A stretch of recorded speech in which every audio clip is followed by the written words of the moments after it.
hypnotic dance. She holds me here with only a glance. She's over me.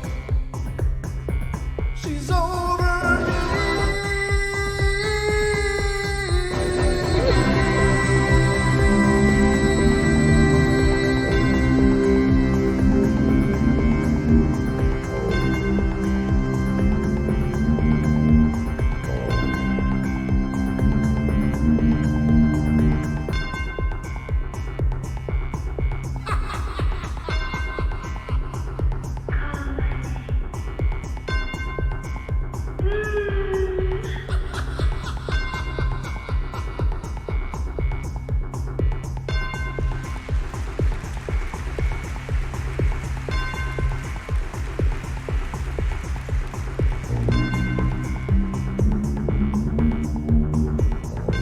Welcome, ladies and gentlemen, to our Wednesday Hump Days Eve edition of the Paranormal Portal. I'm your host, Brent Thomas, and I'm absolutely thrilled you're here with us. And we're going to have an excellent journey here tonight. It's nearly guaranteed, unless you just refuse to be entertained, and at which point I can't be held responsible. So I hope you're ready, because we're going in.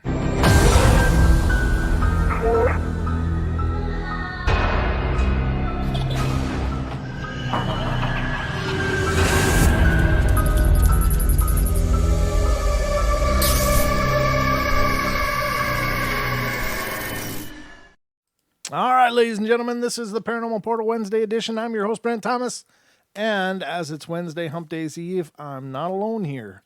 I actually have a company with me tonight. Just one. I don't hear you, though. I don't either. No, try it again, dude. Hey. Hello. No, I mean, like, redo your mic, because it's... Oh, okay, all right. Yeah, it's dead. Apparently, I'm alone here, so I hope you guys don't mind keeping me company. I hope you guys are having a great week and a good evening and everything is going well, but I'm joined tonight by my good friend and co-host, Mr. Don... Mr. No Mr. voice? Don Not here. Wow. What the hell, dude? Do you want to just wave at the camera? And, do you want to do sign language? That is not to disparage anybody that has any kind of disabilities. It's just funny because he can't talk is all. I hope I didn't say anything bad. No, not way. Yeah, that's right. Don, how could you? You're just going to get us banned. Hi. I hear it now. Goodness. Finally, after a fight. There you are. Gracious. Happy Wednesday. Happy Wednesday, everybody. Brent, guess what day it is? Guess what day it is? Hump Day. It's Hump Day. It is. It's Hump Days Eve, ladies and gentlemen. You've made it through the halfway point and are now on the downhill slide towards the weekend. And remember, this weekend's coming up with some great shows. We're going to have Diane Swiger on Friday night with us. And she'll be discussing portals, which is kind of important because this is the Paranormal Portal. And it would probably help if we knew what the hell they were. Yeah, that'd be great. Those are her expertise. Diane's worked on a lot of portals and issues like that. So it'll be a great time. And then on Saturday, ladies and gentlemen, make sure you tune in because our psychic of the portal is going to be here. Mrs. Deborah Varner will be on the show with Don and I doing call-in readings for people. So make sure you call in, and it'll be the number that you see on your screen. That'll work on both Friday and Saturday nights. So, but call in, and if you get on, please hold the line because, yes, you know, the readings take a while. And you know, a lot of people call in, boom, the queue's full. It's going to take a while to get to you. If you're living really long distance away and can't hold on the line, let us know somehow, and we'll make sure to get you pushed up in the queue if possible. I want everybody to get a chance, and you know, it's unfortunate some people are international, and you know, they have it's a much steeper price tag for them to get a reading. So we're going to try our best to help you guys out. If you're living abroad and would love a reading, please message us in the chat, and we'll watch for your call and try to get you in as soon as possible. So, all right, guys, tonight we're going to be discussing time slips and dimensional shifts. And this is a topic that we've covered before. And I think there's really something amazing that's being demonstrated with these anomalies. Now, essentially what dimensional shifts and time slips are. Time slips are, it could be explained as lost time in some cases. It could be explained as walking into a whole different time period. There's a whole variety of what time slips would mean. So is it traveling or not? I don't know. Is it a hiccup in reality? I don't know. But dimensional shifts are, just when things change, and I think the Mandela effect is tied to dimensional shifts. I think that is the display of variation between where you are versus where you were. And I think there's really a profound event going on, and maybe it's more normal than we think. And I've been thinking a lot about this, and you have to wonder, how much of this is tied to our development. And this is something I started talking about the other night. Now, what do you think of these things, Don? I think I should probably sit down and speak into the microphone. Okay. I think it's plausible myself. Because we hear so many stories of people having experiences that aren't necessarily connected to their time. And I think that's the whole thing, is your time, where you are supposed to be, and I think it's fascinating. I think it's absolutely great. It keeps reminding me of that movie Somewhere in Time, and I just absolutely loved that movie when I was a kid. And I think it'd just be cool to be able to slip in and out.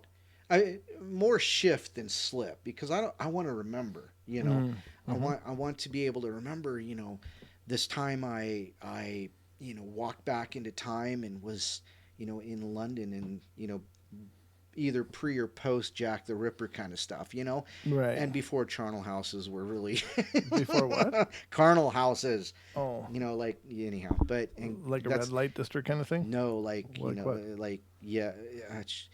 what a carnal slaughterhouses. house. Oh. Kind of slaughterhouses, but more towards body snatching. Oh dear. Okay. Yeah, I didn't. I'm The original ghouls. I'm historically challenged. Yeah. Yeah. I'm historically challenged. I Ken- didn't know what that meant. Ken called me an old romantic. He is. Can't you tell? I don't know about the romance part. I don't either, and I'm going to keep it that way. Brown chicken, brown chicken. I don't know what's going on up in here, but yeah. So you think there might be something to this? Though, I huh? do, and I love these shows when we can talk about these different things, and there was a story that we've read before about somebody crossing the street, and they crossed into like an old Victorian bookstore. Yeah. And I'd love to walk into something like that. I mean, the Wouldn't that be cool? smell, pick up a couple first editions of some really good books, and then hopefully take them back with me. Right. Well, now that's the thing. You got to wonder if the objects are anchored in their own time, or could they shift with you? Yeah. Would they shift with you? That'd be cool. And once you came through, would they turn to dust? Like, oh, damn it! I thought I archived it better than that. Yeah, put it in a big Ziploc bag and come home. Yeah, no doubt. We're gonna seal it. Yeah, we're gonna seal you in your own time. So awesome, it is really cool though. It's a cool potential and cool possibilities, and with the number of people that have experienced it, and how many people do you know experience the Mandela effect? I mean, that's another one of those things on top of the list, and I believe, just like you said, I believe they're connected in some way. Yeah, I do too. I think that now humor me this. So our life is a series of forked roads, right? They're a series of yes or no's, or right or wrongs, or whatever. Right. Now, when we get to those points in our lives, we make these choices, and of course, our reality will adjust based upon those choices. Our lives will change. Either things will be going fine, or they'll be incredible, or they'll and you have this whole. It's not just really yes or no. It's not like two choices. You got a whole spectrum of choices, but so when you make those choices, what if those equate to a dimensional shift? Like a choose your own adventure book? Exactly. Exactly like that. Like you are deciding which dimension you're going to enter based upon the decisions you're making. Right. So if you make really crappy decisions and your life goes to hell, and literally everything that can go wrong goes wrong for you, and nothing goes right, and it's just these constant slaps in the face, And it's like, why does God hate me? You know, I mean, that's what people, you know, what did I do? I don't get it. Well, you know, maybe you made some wrong choices. Maybe you missed the right choice. Maybe Right. you didn't make a choice when you should have made a choice. And, you know, it doesn't always mean you made the wrong choices, but just maybe you didn't take the opportunities that were there Right. to push you into a better dimensional reality. You didn't step out of that comfort zone. Right. And so could that be possible, ladies and gentlemen? Right. So, Well, you know, we've Matthew, riddle me this, Batman. Oh, quit making fun of me. I love that line. You just killed it for me, Matthew. I can never say it anymore now. Riddle me this, Matthew. You know, I think it's really interesting that I Yeah. totally forgot what I was going to say. It happens. Oh. You just dimensionally shifted. Yeah, I know, huh? My brain did at least. Okay. If I roll my eyes really hard, I might be able to shift back. Trust me, I can roll them hard too. But we've talked about regarding choices, and you know, you've mentioned, you know, why does God hate me? You know, maybe it's not so much God hating you, but yes, you know, you chose the wrong path, and that's like life slapping you in the face, saying your life's going to crap because you made a bad choice. So let's give you another chance, you know, and that could you know, feed into that, you know, you get a new choice, so you get to renew things, Right. you know, you get to go back and try one other thing, you know. So yeah, I mean, you know, when life's slapping you in the face, maybe you're stepping out of your dimension. Right. Or you didn't step out of your dimension Right, when when you were you were supposed supposed to. to. Exactly. So it's like you see the signs on the road. It says, detour, you know, and you go, screw this, man. I'm going straight. And then you end And up then you in- got really detour. And then the next one's like, my God, get off the damn road. Nope, I'm going straight. And then you hit the construction zone. And then things go to hell. Right. And I think that can be this, you know, the symbol as well, is that it doesn't necessarily mean you made all the wrong choices and it's your fault. It's just like you didn't make any choice sometimes. And maybe that's what the that problem might was. be, yeah, that might be You an didn't issue too. You didn't take the road that was right there waiting for you. And you maybe it was a fear thing, and of course fear-based decisions are never good. Nope. So you got to make the strong decisions. You got to take the brave decisions, and you got to push through to that place. And I think that's a possibility as well. Now it's completely theoretical. It was born in my head just this last week as we were discussing on one of the bedtime stories what was coming up on tonight's show. But I just think there's something to that, right? That could be part of it. That could be why people find themselves in really unusual situations. Yeah, whether it be good or bad, you know, Right. because some good are like, what the hell am I doing? This is awesome. How You did know? I win the lottery? Exactly. What the hell happened? Well, you know, and Ken just said something too. He said, I think deja vu is a moment where you had a time shift. Right, that's a You good know, point. yeah. So you know, hindsight is 20/20. You know, and then you know you make a decision, and then you go, Yeah. that was the wrong one. Yeah, you know, and then you look back and you go, you know what? I see this now. Right. You know, and I think that's I think hindsight in that sense is a deja vu, which is related to maybe a choice that you should or shouldn't have made. Right. You know, so Or a choice that you didn't make, you know. I have That you should have. I have vujade, Vujade. which is the feeling of never having done this before. I'm like a fish in a marathon. Oh, Yeah. boy. I know. As soon as a fish learns to climb a tree, let me know. Yeah, exactly. But this is our discussion for tonight, ladies and gentlemen, and these are the kind of the stories. These and you know we're probably going a lot deeper than most of our material is going to go tonight. But I think it's an interesting point, and it's interesting to consider that you know I believe that we are the creator beings. We are the beings that create our experience on a very fundamental level, from the you know.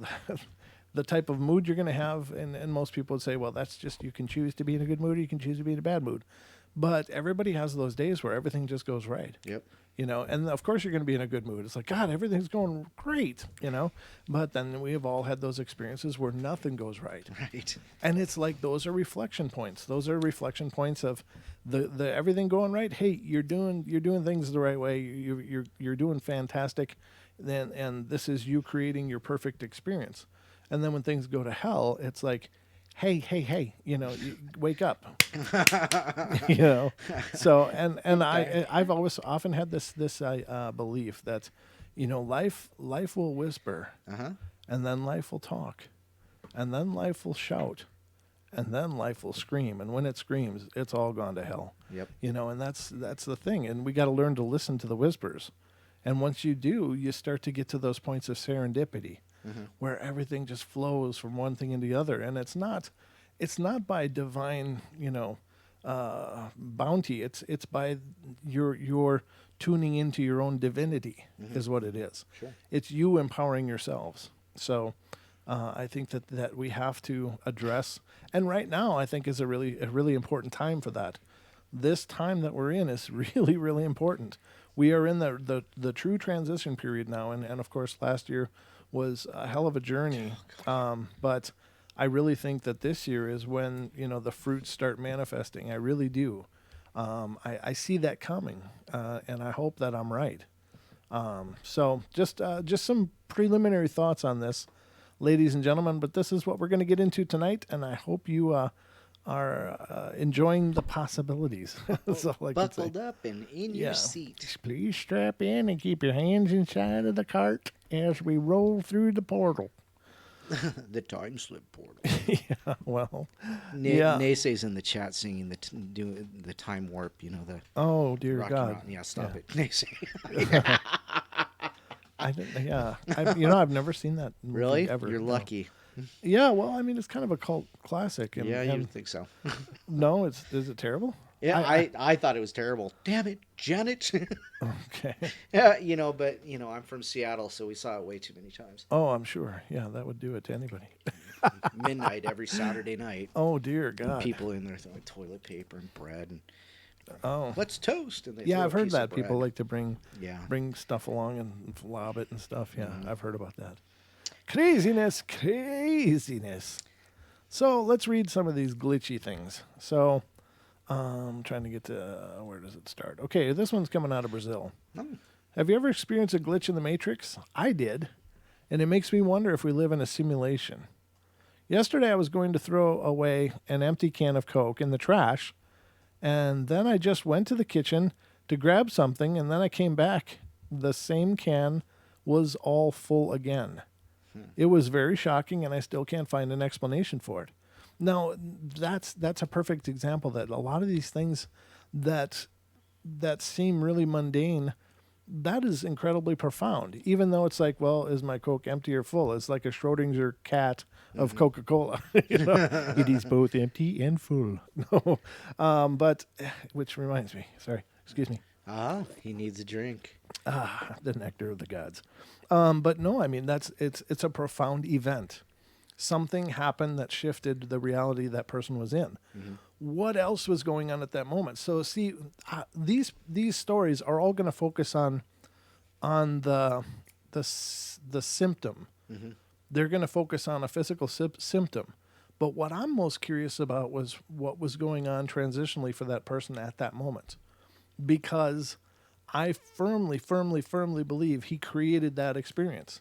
That he somehow made a choice in that moment, and it was more than just throwing a Coke away. That maybe up until that moment he was wrestling with a choice and maybe came to a conclusion. And, could that be? So that's just one. And here's another one. A tree mysteriously appeared by Weinhard's brewery one day, fully grown. Now, how many times have you heard people refer to the Mandela effect that way? Like, I was driving along and all of a sudden there's this this huge hotel is there. When just the day before it was a vacant lot, and I drive by it every day. I would have noticed them building a huge freaking hotel. Now, this is a much smaller thing. So a full can of Coke is a much smaller thing than a hotel, but equally profound in my opinion. The size of the phenomena does not necessarily demonstrate the intensity of it. Right. To me. Would you agree with that? Yeah, size doesn't determine the relevancy of it for sure. And but let's go back to we had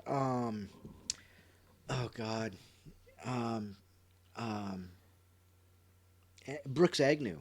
We had Brooks Agnew on, and we were kind of talking about this time slips and things like that, and he mentioned something like that. He says, we actually kind of create these ideas that something just happened overnight when especially when we're driving, because you go into, for most people, when you're driving home, you know exactly where home is. You know how to get there. You can literally do it blindfolded. Right. And actually, you kind of do, Right. because you're not thinking about driving. You know, yeah, you're being conscious of your driving. You need to watch where you're going, but you're not looking anywhere else. You know, and so a trip that you've made a million times, and this goes towards your hotel example there, a trip that you've made a million times, and all of a sudden you look over one time, you go, where the hell did that come from? It's like the bank. There used to be a Payless shoe store in front of North 40 on 95. Oh, okay. There used to be a Payless shoe store. Well, I know that they shut it down because I got in on their closeout sale. And I know that they shut it down, and I knew that they had demolished it, and it was an empty part of the lot now. Right. And I knew they were building a new bank there. I believe it's going to be a bank. I believe it's going to be the new Yeah, we potlatch. probably need another one. Probably. Well, it's one that's moving out of strip mall into its own building. Okay. And so, you know, I've been watching it, but I know there's people that's going to drive by it and go, where the hell did that come from? Where did Payless go? I was going to get some shoes. Exactly. Yeah. It's like, well, you haven't been there in like a year. It's been gone for 6 months. the brand new bank building's up. It's almost done. Wow. You know, and but these are the things I knew. But I know somebody's going to look up. I know Danielle's going to do it. And so at some point, our friend Danielle is going to go, where the hell did that come from? And she's going to mention it to us, you know? It's like, Guys, I got one for you. yeah, exactly. It's like, oh, it just popped up overnight. No, it didn't. I've been watching it for 6 months. You know what I mean? But you know, we go into these automatic states. You're right. And this is what Brooks was talking about, was we go into these automatic states where we already know what we're going to do. So we're not going to really pay attention to anything else. We're just going to click in. Yeah, we're going to think of other things as we're driving home. You know, I've got to do this. Oh, I forgot to stop to get gas because my snowblower is out of gas. Did it last night. Anyhow, Nice. you know, you just go into automatic mode. And you're just not really paying attention to what's around you. So it seems like something just popped up. Or There is that. in that sense. Yeah. Now, we do create our own slip in that sense. You know, you just get used to doing everything. And you just don't realize, or you're not paying attention to something, and bang, there it goes, you know? Right. So. No, I agree. I think you're right. I think you're definitely right. I know that, you know, there is like professional hypnosis, there's therapeutic hypnosis, and then there's self hypnosis. And this is something I studied hypnosis for a while. So. Road hypnosis in this case, yeah. Well, yeah, it's just when you're so tuned into something that you do it via muscle memory, and it's not requiring as much conscious thought. And a daydream is really the same thing. A daydream is just a instant hypnotic state that people fall into naturally, and everybody experiences those. You know, you're just kind of dazing all of a sudden. It's like, hey, oh no, sorry, I was just, you know, my mind was drifting. Well, that's a state of hypnosis. Right. But you're right. There are plenty of examples of where that would be confused for a Mandela effect or some kind of, or something, yeah. Yeah, but I think there are also plenty of profound examples of that as well. Sure. That aren't as easily debunked.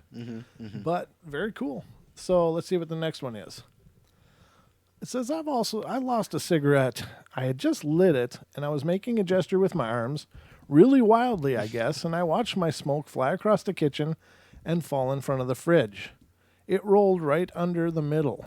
I said, oh, crap. Look at that, and went to get it. And I looked under while on my knees, but I couldn't see it. And I was given a flashlight from my brother-in-law. It was in his house, and I was just visiting with my favorite sister. That's awesome. You're just flinging cigarettes in their house. The flashlight didn't help any, and all I could see was dust and chunks of old food. And I said, Marvin, I can't find it. It's not under here. What the hell? And he said, okay, got on his knees, but there was not even any smoke. And he said, I say it got under, and it has to be under there. Don't worry about it. I'll get it. And I was happy when he said that, and I couldn't understand why. I couldn't find it. And this was back when I had excellent vision. And he moved that damn fridge, moved it all the way out into the middle of the kitchen floor, and just so you know, we never found it. It didn't jump up or somehow get sent up in the bowels of the underside. It was just never any smoke once I rolled under that fridge. there was no place for it to go to somehow jump up into the workings of that machine. And that was plain to see. He couldn't explain it.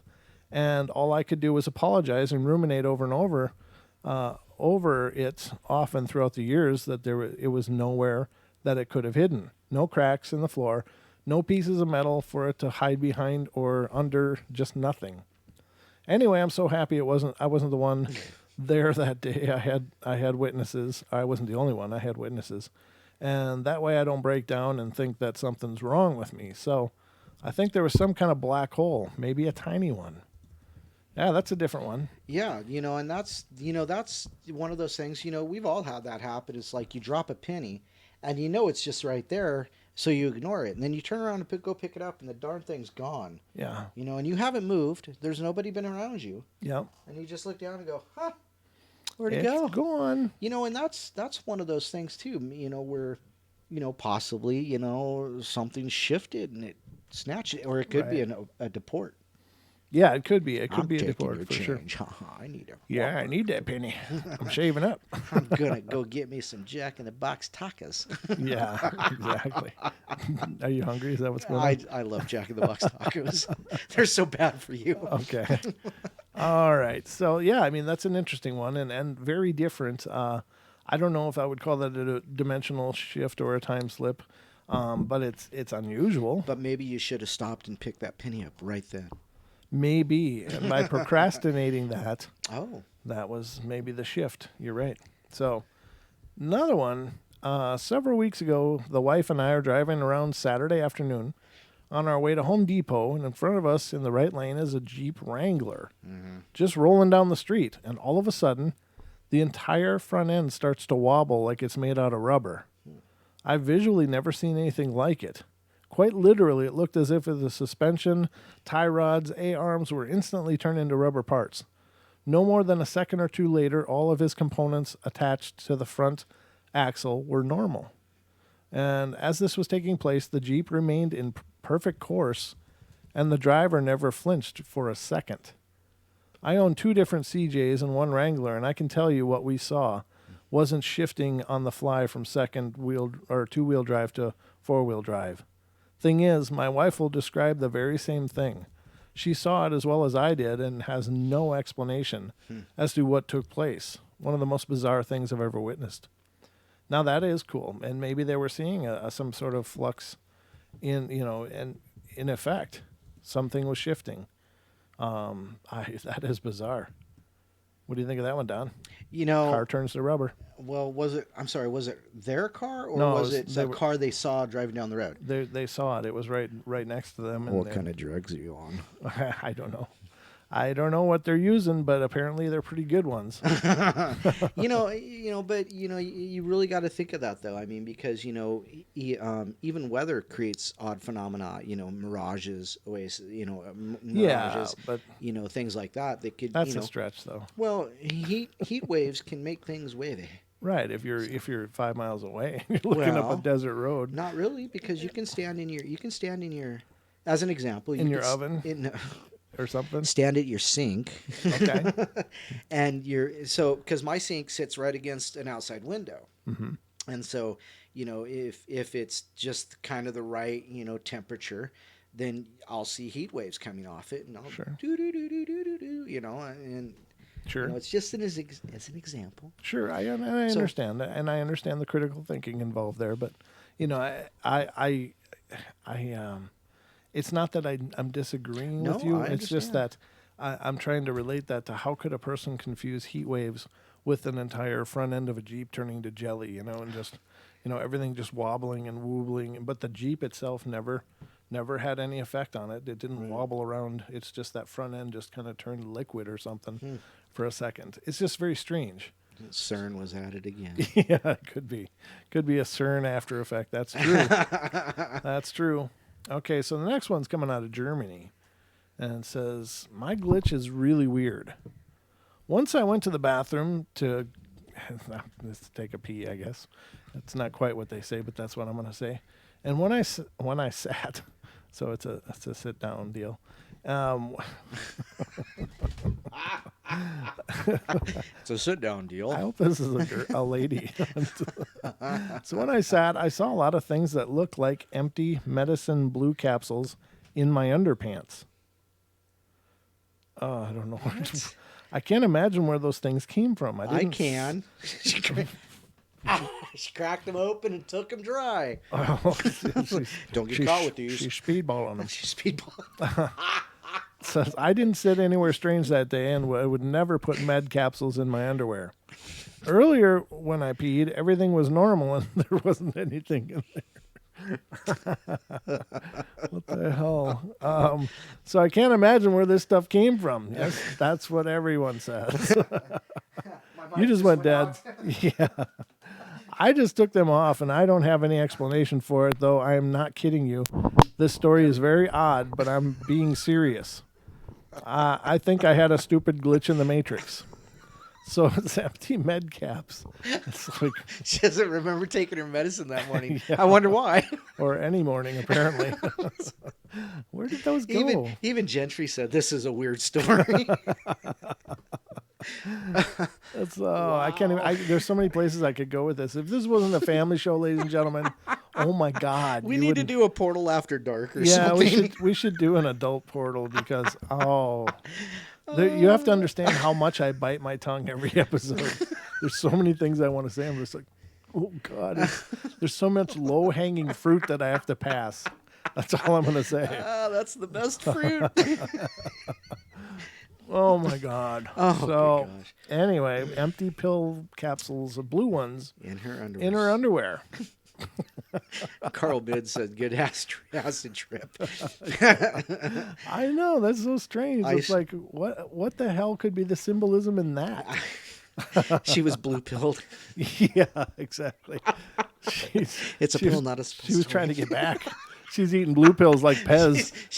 she wants to remember the taste of his steak. Yeah, that's right. Plug me in, plug me in. Oh, I'm telling you, I wish they'd plug me back in sometimes. Eating like M&M's up in there. The next one's out of the UK. Is it any wonder I love these Wednesday shows so much? No commercial breaks and no end to the folly of our night. All right, so when I was 4, my parents took us on a picnic out of town, and I wandered off. It says I wandered off, but I think he said I wandered off. You probably did that. And fell off a 30-foot cliff. Okay. People across the cliff saw me fall and started shouting to attract the attention of my parents. My mom could see the people shouting and pointing, but she didn't know what it was all about since I was sitting right next to her. A few seconds later, according to my mom, they got up and walked towards the cliff, and people were shouting and pointing. And my mom and dad looked down, and they saw the bottom of the cliff. And in confusion, my mom looked back, but I was not where I was sat a moment ago. Ooh, premonition. My MCAT. Yes. Oh, you are amazing, man. God, I love you. I know. I'm just sorry I'm already married because I'd take care of you, brother. You just got a sugar daddy. Can I blue pill that one? Yeah, please. Can we rewind this? Thank you, MCAT. We appreciate that. You're amazing, brother. You're amazing. So it says I wasn't sitting where I was sat a moment ago. My dad climbed down the cliff and halfway and then jumped down the rest of the way, thereby fracturing both of his ankles, and he was in the hospital and then home for 3 weeks before he could walk again. As for me, not even a scratch on me. I was just sat on a piece of flat rock crying. According to people, I fell 30 feet onto hard rock. Wow. According to my mom, I was sat next to her when the people were shouting. According to my dad, who walked towards me with broken ankles to pick me up, there was not a scratch on me. Mom swears I was sitting down at the picnic blanket when she got up to see what the people were shouting about. And as for me, I only remember walking towards the cliff by myself. And next thing I remember, I was sitting on a rock in an unfamiliar place crying, not because I was hurt, but just scared. I'm 55 years old now. Wow. Holy God. That's an experience. Yeah. Oof. Wow. Oh my God. Could you imagine the betrayal you would feel if you were like sitting next to your kid and people are screaming at you, and you're like, what the hell are they on? And then Yeah, you go what- over there, like, what? They look down, don't see anything, and then she looks back, and the child is not there anymore, and then they look down and see him. And Dad's got 2 broke ankles. Right. Oh 'Cause my God, that'd be crazy. what a good dad, though. What an Yeah. amazing father. He's like, screw this, I'm getting to my kid now. I'm taking the short route. Right, yeah. Not only short, but quick too. Yeah, think- no doubt. You know, I would imagine, I would hope that I would do the same thing. Dad just went full Wile E. Coyote. Yeah, no doubt. He forgot the Acme rocket though. He's got the umbrella. I'm Mary Poppins, y'all. Wow, but yeah, that's That's a good dad. Yeah, and I can imagine you doing that too. I if Lillian goes over. I think I would want to, and I think I probably would, but Right. man, I'm sure I'd end up with more than just broken ankles, though. They'd be scraping me up with a spatula. Yeah. He could fit in a coffee can now. Yeah, that's right. Oh, yeah. Jeez, yeah. That's So, wow, what a story, though. insanity. That is a wild one. Absolutely wild. So, the next one is, this may sound really far out there, but I had a dog who would disappear, and I swear she shifted dimensions or something. She was big as well, a big golden retriever, and would literally be nowhere to be found. And then a couple hours later, she would calmly be lying on the sofa. She did this several times, and I never found out where she disappeared to. What do you think of that one? Dogs and cats are wily little critters. I mean, it's like, you're laying in the bed, and you got your dog, and I've experienced this several times. You got your dog right there. Uh-huh. But then you look up. I mean, you literally just look over and look back, and it's either gone or you're hearing something downstairs, like them knocking over the water bowl for the 10th time that night. Yeah. And, but you swear they were just right there, but you knew that they were downstairs now, and there's no possible way they could have got there in 32 thousandths of a second, Right. But their animals are sneaky by nature, really. I mean, Yeah. they have to hunt. Yeah. Well, they have the hunting predisposition for hunting and stalking prey and things like that. Sure. And a lot of the time you just don't notice dogs. You don't notice Right. cats. Yep. Unless you got my big knucklehead. He jumps up on the bed and his hips going out. So Yeah. he's like, and then bounces the whole bed. And you don't get any sleep. I just don't get it. Yes, I don't know why that would be. He's got this meat puppet flopping on you. It's like I don't know why I can't get no sleep. 90 pounds jumping up and down. Going, Oh. I gotta go outside. It's 2:00 in the morning. There's 4 feet of snow, and you have to go outside. You need to get one of those patches of grass that they get for people that have apartments. Just put it in the corner. There's your There bathroom you go. tonight. I'm going to bed. Don't go downstairs again. That made me mad last night. But I mean, I think Quit pooping in my shoes. I had a cat that did that once. Oh man, that sucked. You know that was intentional too, because cats do that kind of stuff on They're like, purpose. You pissed me off. Where's my snack? All right. And we're off to the rodeo. Yeah, exactly. Oh my God. Did you forget something? Because I didn't. Have a nice walk. Why do I have athlete's foot again? What do I keep getting pink eye? What's going on? It's a shoe, not a hat. Wow. Wow. But yeah, animals have a way of slipping away and slipping back, and you do. never even notice them. So I don't see that one as preposterous. Doesn't that surprise me? A cat would poop in your shoe. I had another cat. I had another roommate. God love him. He was great. But he crashed on my living room floor for about 4 months, and he had a mattress in there. He flopped it down behind the couch, that kind of thing. Uh-huh. He woke up one night. He's like, "Gee, did." I jump out of bed because I'm dead asleep, but he scared the hell out of me. Yeah. And I jumped up. I said, "What's wrong?" "Cat just peed on my head."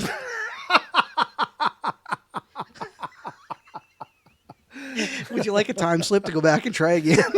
What do you want me to do about it? Wow. Yeah, don't you wish you could hand them out like coupons? Here's a time slip. Take care of that. Wow, yeah. Oh Wow. my God, that cat did not like that guy, dude. Did not like him for some reason. Just did not like him. And that's what I told him. I said, what'd you do to make It's her just mad? marking his turf. I'm like, Like, Jesus. Yeah, his head's hurt. Yeah.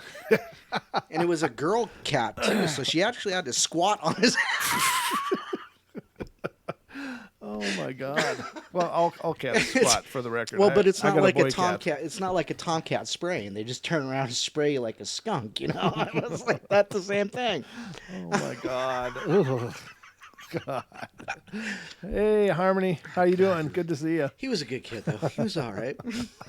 Who's all here? We should probably say Oh, hello yeah, to everybody. let's do a shout out. Yeah. Let's do some love. We got a lot of people here taking advantage of the conversation Wow. as we talk about our pets going bad, pets going wild. Well, it looks like we've got Black Tree, Gemini Moon, Gentry Coda, Hacker, Harmony, Jessica Mink, Carl Mids, Lewis MCAT, Matthew Learned, Nadine, someone named Paranormal Portal. That makes no sense to me. Teresa De La Vega, Megaphone Man, Nacy, and Ken, of course. That's who I see in the chat. Awesome. And Harmony just said hello. Excellent. So excellent. Did you say Harmony? Did I not say Harmony? I didn't see it. No, after Hacker. Yeah, it's Harmony Oh, and then okay. Jessica. Sorry, I'm sorry. And also we have 24 of 38 likes. Oh, please hit that like button, ladies and gentlemen. Make sure you subscribe. Yes. If you're not subscribed, please subscribe because my gosh, that yes. just makes us a lot happier. Every time you subscribe, an angel gets its wings. Oh my God. And hit like. That works too. I love that line. It's just funny in my head every time. Gracious. All right, let's see what we can get into next. So, the dog that disappeared says, next one is, I saw a classic glitch. And this homeless guy was pushing a shopping cart past my office, and 30 seconds later, an identical image passed again. I ran out, and it was just him. And he said he didn't have a twin brother, and that he just was now passing my place for the one time. I never saw him again after that. Ooh. What about premonition in this case, though? Foresight. I don't know. Well, that's, I mean, it could be. Could be the person had a vision and then of course the guy actually showed up. I guess that's a possibility. That's pretty cool, though. I think, those are the kind of people I would say, oh, wait a minute, you're an angel. You're not even a person. You're an angel. You're just screwing with me. You know what I mean? Something like that. Right. This is like some powerful entity just getting a kick out of it, I don't know. That's pretty cool, though. That's pretty cool. The next one. I was in the Florida Panhandle just last summer, lying on my hammock, and I saw some popcorn clouds in a mostly clear blue sky. Light winds, mid-afternoon, and clouds started to appear as if from behind a screen, drift across the sky, and then disappear behind another screen on the other side of the sky. I called my daughter-in-law out, and we both witnessed this for about 20 minutes before we went inside. Well, there's a definite Matrix clue right there, right? I'm sorry. Go back. They were doing what? He was just watching the clouds. And what happened? The clouds would just appear as if coming from behind a blue screen, and then they would drift over a ways and then disappear as if they were going behind another blue screen. So they were like manifesting and then demanifesting, and there was just this strip where the clouds existed. So pretty cool. That's the kind of stuff that makes me think, oh, maybe it is a Matrix. Yeah, that's the Matrix kind of stuff. Right, yeah. but, I don't know. That would be wild. It's been reset. Now, why didn't they, huh? The Matrix. It's been reset. Well, that's true. That's what deja vu is. Oh, okay. Oh, yeah. When the agents are coming, they reset everything. Right. Yeah. Yes, you're right. Or something changes. In our I should say. proper Something changes. proper Matrix lore. But what the hell was I going to say? I was going to say something, but I've since lost it. I'm sorry. No, it's fine. It probably wasn't that important anyway. Probably wasn't even that profound. But it might have been. So sorry for you guys that missed it. Even I missed it. So let's see what's next. Okay, let me see. I'm getting past the fluffy stuff. I went down an escalator from floor 2 to floor 1. When I stepped off the escalator, I was standing on the top floor at the escalator as if I had just stepped up to try to go down it. my mind has a hard time grasping this experience. So what I decided is I had a lifetime glitch and somehow repeated a moment of time. Now that's an interesting statement, because what if when you experience these things, like a mistake did happen, something that wasn't supposed to happen, and so you get reset? What if it's that? What if there's like these like supervisors, and they're like, no, Guardian that was angels. God. What was that show that Matt Damon was in where he was a politician and he fell in love with this woman, and these people kept appearing that had these Bureau. The Bureau. something bureau, yeah. The something Bureau, yeah. Yeah, and that's kind of what I think about when I see that. It's like, okay, he got reset by the bureau. The Adjustment Bureau. Adjustment Bureau, yeah. So, I mean, what if that was a case? What if that's a case for some of this stuff, that we just get reset? It's like, no, he was not supposed to go down that escalator. Not yet. Because if he goes down all the way, then he gets hit by a truck, you know? Subway. Yeah, exactly. So, are they sure it's just clouds? And let me get this. Not an insect swarm. Not an insect swarm. Well, I don't know. That's a great question, but unfortunately, we only have the narrative of the story to go on. But yeah, that would be kind of that could be a potential. If the swarm were to congeal and then break up, it may look like clouds. You're right. That could be a description. They're flocking this way. Those flocking bugs. Bunch of flockers. Sorry. Wow. I couldn't resist. I'm sorry. And somebody commented on this and said, or there's an underground base that you went to, were abducted, used for your metaphysical abilities, then mind controlled to forget and sent back. What was the building on? Hospital or military? That's in the deep end of the pool, I think. Well, that goes to aliens. It does. It does. Aliens. Right. Or, aliens. I'm not saying quotes. it's aliens, but it's aliens. It's aliens. Yeah, I guess, but that is kind of a I don't know. I don't know what to say to that. It could be. We can only guess at what these advanced races are capable of. Could they transform everything and just make us absolutely lose that? Well, I know people can lose time, but they usually don't lose it to the point that it didn't happen. They see things like, oh, my clock is wrong, and there's some kind of factors that clue people into the fact that they have missing time. Right. But I don't know. If they were that powerful, then that's disturbing. Yes, no doubt. Okay, so this next one is supposed to be very miraculous. So let's see what it says. My Uncle D was in his 20s, and he's now about 65, and he and his girlfriend at the time were driving in Northern California at night up towards the coast, and he said his girlfriend was driving, and they started to argue about something, and she increased her speed, causing her to lose control. Oops. The car couldn't make the turn and went off of a cliff. It went a good couple 100 feet below before crashing into rocks and catching fire. Dee and his girlfriend stood at the top of the cliff and saw the car impact below. They remember screaming and saying, "Oh God, we're not going to make it," from inside the car, and then the next point, standing on this edge, watching the car freefall. Wow. Nothing in between that time.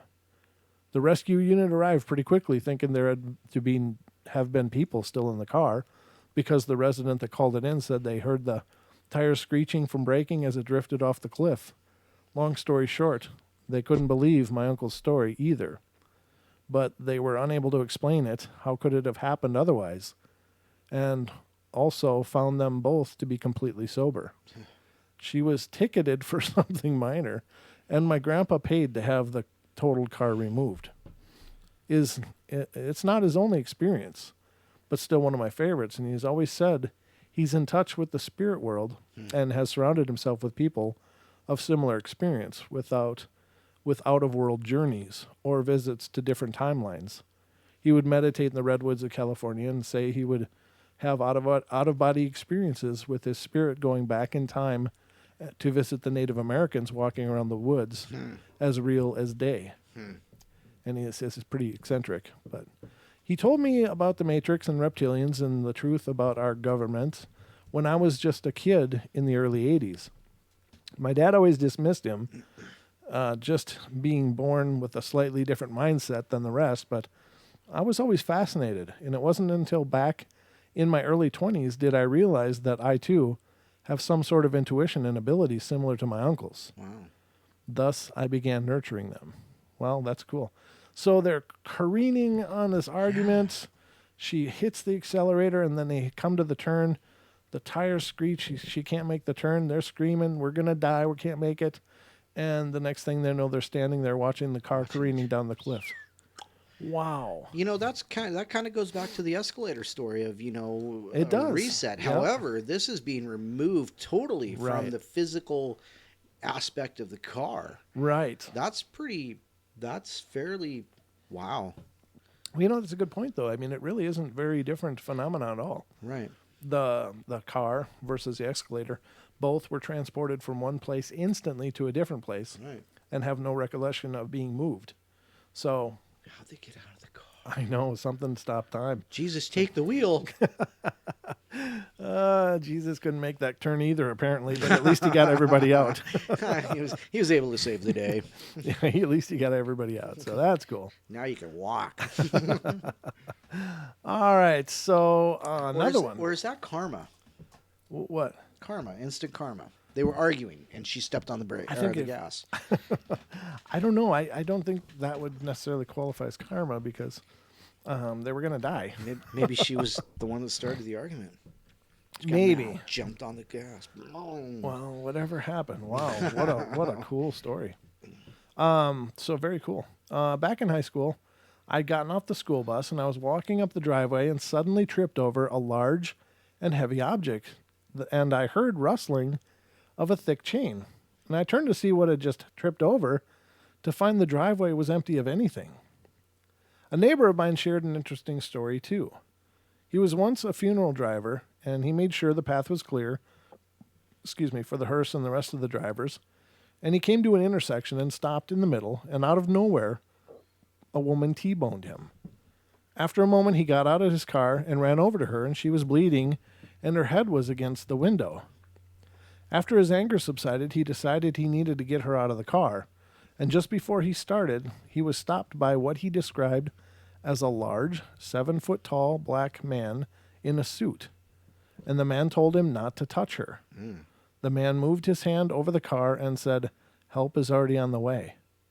Looking over at the car, my neighbor saw the flashing lights of emergency vehicles coming down the road, and he turned to thank the man, but he disappeared. When the rescuers arrived, he asked them where the black man had gone, and the rescuers said that my neighbor was alone on the road as they approached. Wow. So is that an angelic thing? Huh. I don't know. Or a man in black or what. I wasn't going to go there, but I was thinking it. Right. Well, I'm just saying that fits. What the hell was going on there? And what was so important about him not touching the girl? If he would have touched the girl, would he have killed her? Or is she that injured? Well, sometimes that happens. I mean, in real life, sometimes it's best just to leave the person lie until the professionals get there. Right. But how can you tell? And so maybe it was her guardian angel or her whatever attachment. Right. Enter word here. Right. No, that's true. Very true. So the next one is a couple of weeks ago, I woke up with 3 eggs on my counter. They were all dated April 7th. I had just bought the eggs the week before, and they were all dated April 29th, and I cooked 4 of them, and I live alone, and I still have no idea where these other 3 eggs came from. I threw them away as they were past the date, and I kind of wish I'd cracked them open. Honest to God, we had eggs here from the store, and it was a dozen of them, and I was trying to make breakfast, and 3 out of that dozen were rotten, and that is the most sickly, horrible smell, and just disgusting. It's the kind of smell that gets like into your sinuses. You know what I mean? Kind of like exhaust, because I had some exhaust yesterday, raw exhaust, and all I could smell was exhaust the entire night. As a matter of fact, I still smell it. So yeah. Have you ever smelled a rotten egg though? I've got fresh eggs, and No, sometimes. I know, but have you ever? Well, the point is that sometimes I've cracked them into the thing, and you kind of wish that baby chicken wasn't in the pan now. Oh, So really? yeah, I've had Oh. both ways. Well, yeah, that's But it's funny. The eggs that you buy in the store are 2 weeks old to begin with. well, yeah, at least I know, but But yeah, I mean the stench you can't get rid of oh, it. it's horrible. You It's can't. this sickly sweet smell, and it's just. At first, I was like, "Well, what are people making the big deal out of this?" And then I cracked another one. See, I cracked one. It was rotten. I went and washed all the stuff because it just, it was stunk. But I was like, well, it's not horrible. I'd heard all these horror stories about rotten eggs from my mom and my great aunt who were always baking. And I was, and they always said, crack your eggs open in a small bowl. Don't add them to your mix. Yep. Because you have to throw everything away. So I remember that. But I was like, oh, that's not so bad. And then I cracked open one, another one, it was fine. And then cracked open another one. It was rotten. So I had to go wash everything all over again. And by now that smell is just getting into my head. And by the third one, I just wanted to puke. I was just like, so horrible, horrible thing. I don't know what that has to do with anything, but I just came up because he was talking about 3 eggs showing up. That's how I work, ladies and gentlemen. Little peek inside of the skull. There's a mess in here, let me tell you. All right, so let's get to the next one. This happened several years ago, and I went to the bank to cash a $2,000 savings bond, and they freaked out when I got there because someone else had just tried to cash the same savings bond with my name on them, but they didn't cash them because he didn't have an ID, but I did. This is my neighborhood bank, and I've been going to for several years. Same exact amount, same name, same day. Wow, that's astronomical odds. But he wasn't missing any, It's right? impossible odds if it was exactly the same because they would also have to have the same serial numbers. Right. Did they say that too? Yeah, I said the same amount. So he says didn't cash him because he didn't have an ID. My neighborhood that I've been going to, same exact amount, same day, same name. Right. Wow. Well, yeah, weird. Knows. Here's a quick one. A couple months ago, I was eating M&Ms from a bag and went to get another handful, and the bag, which I hadn't eaten half of its contents, was completely sealed and full again. Freaked me the hell out. Now, see, that is really cool. I think that is really amazing. So, you know what I mean? Yeah, I do, and I shout out to Lady Death. She just popped in. How are you? Hey, lady. Good to see you, dear. I've had many instances where, I knew it was the last one of whatever that is. Uh-huh. And so I go open the fridge, and I'm not looking for it because I know it's the last one. But God darn it, there's one sitting right there. Really? It's like, well, like a candy bar, because I keep my candy bars in the refrigerator. Okay. And then the roommates eat them. And then, I go and go, well, look, there is one left for me. Where the hell did that come from? But I know they're gone. So, Right. I don't know. It's one of those not paying attention things. It could be. But this person had already taken a handful, was going for another handful, and the bag was sealed. So that is pretty cool. I really think that's incredibly profound. It just shows how bad they wanted chocolate. Yeah, but it was reset. They actually got more. Well, that's So- true. Yeah. because Well, then that's all of a like the sudden the can of bag's full. Coke too, though. It The is. can of That's Coke true. did the same thing. So we're seeing these same patterns, and I don't know what the hell it means. They're actually all connected because they're all resets. Right. The car, the Yep. soda, Yep. the bag of candy. Except the disappearing dog. That was a whole The different disappearing deal. dog, yeah. Well, the dog's That was a whole disappearing. different deal. But you're right. A lot of them are. They're kind of like resets. Like something is stepping in and going, nope. And maybe the dude was going to choke on an M&M or something I was stupid. just about to. I was just thinking that same thing. We share a brain. We do. Yeah, there was a dangerous M&M that he was going to get a hold of. He wasn't ready for. Don't eat the blue M&Ms. Yeah. Well, whatever the case is, but yeah. But that's cool. It's another reset. So we're seeing lots of resets in these stories tonight. The next one, I had baked brownies and let them cool, and I cut them into squares, and I reached out for what was closest to get them out of the pan.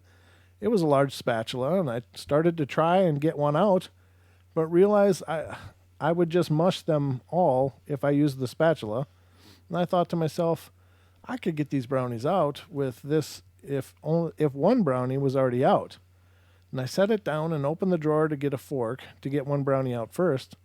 And at that moment, my son called me from the garage and asked if he could have the car keys. He was 6. He was 6 years old. And I went into the garage and kicked my son and his friend out of the car and closed the garage door. And when I returned the corner to the kitchen, I froze. One brownie was out, sitting neatly beside the pan. I hadn't even gotten the fork out. Now that's cool, but that sounds more like a haunting kind of thing, right? You know what? I'm sorry. I missed it because I read something in the chat Oh, that I everything thought okay? was interesting. Oh, yeah. Oh. So I'm sorry. I missed that story. Well, basically, she was trying to get brownies out of the pan. She just cooked brownies. Right. Had a large spatula and realized that she couldn't really use She was it going to kill every unless time she, with it, she was going to mash them all up. She tried to get them out with the big spatula, but she could have if there was one out. Her son was in the garage and asked for the car keys, and he's only 6, so she went out and kicked him and his friend out of the car and shut the garage door. And when she came back in, one brownie was out of the pan, sitting next to the pan. Wow. So that to me sounds more like just paranormal activity. Yeah, no doubt. Someone's just trying to be helpful. Yeah. Well, here's your. You get it. You get another free piece. Right. Right. One of our chatters, Christy Isaac, says, "This is funny. A few weeks ago, a VHS tape fell out of thin air and landed on the floor. I walked around it for days before I picked it up and threw it away." I wouldn't have touched it either. Really? I would have totally touched it. What was the type of? Maybe it was Die Hard. Yeah. Come to LA. You'll have fun. You'll enjoy it. It's a lot of laughs.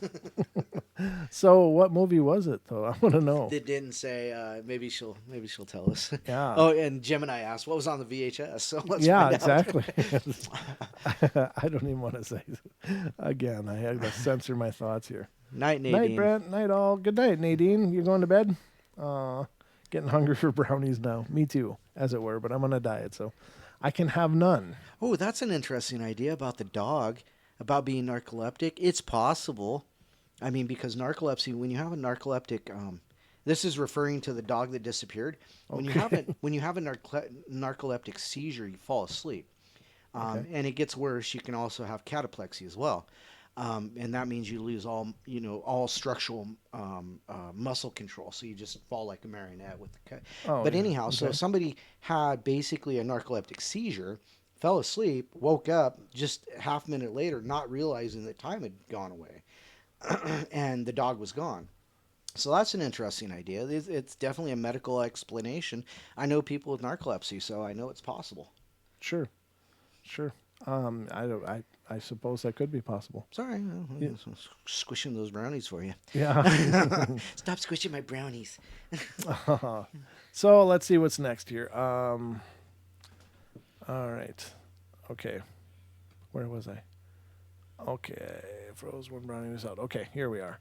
I was telling my dad about the sleeping grass that grows on the big island of Hawaii. I told him it seems conscious because when you touch it, it contracts inward and towards its spine. And he thought it was neat, and then we saw it in the movie Rescue Dawn, and one guy touches it and it contracts. So my dad got to see what I was talking about. Too cool if you ask me. Okay. Yeah, that's a serendipity, I suppose. But Yeah, that's just alignment. That's an alignment thing. right, it's just that. I mean, it's cool that whatever you're talking about was displayed, and I think that stuff happens a lot. But I think that's just manifestation, right? Happens to us all the time, actually. Yeah, it really does. Sitting right here on the show, it happens to us all the time. Yeah. So it's cool, you Yeah. know. That the dad took an interest and was able to immediately or very soon after experience it. That's cool. Right. Now, this person is talking about trying to manipulate the matrix, and says, what I like to do is to try to manipulate the matrix, but it can result in some pretty unusual things happening to you. Hint, Mark 11:24. Therefore I say unto you, what things soever ye desire, when ye pray, believe that ye receive them, and ye shall have them. Okay. Ask and ye shall receive. Right. Yep. In much more plain English. Yeah.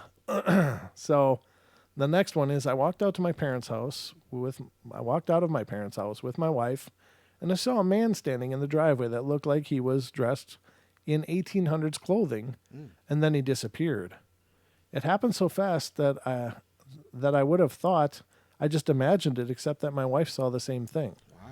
So that's an apparition. That's not really a time slip or I mean, it could be a window, I guess, a portal of sorts, Right. a window through time or something, a glimpse through time, as it were. But I suppose that's possible, but I would probably chalk that up more likely to be an apparition.